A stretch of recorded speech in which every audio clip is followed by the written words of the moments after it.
Hi everybody, welcome back to the HardReset.Info channel. Today I'm going to tell you how to disable the pop-up blocker on your iPhone 17 Pro.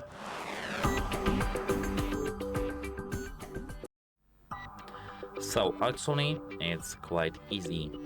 At first open settings and now scroll all the way down to apps over here. Here navigate to the letter S in this list, which is over here as you can see, and tap on Safari.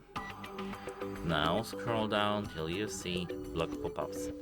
To disable the blocker, tap on this switch and make it gray. And now our pop-up blocker is disabled. That's it. Hope it helps you and have a nice day.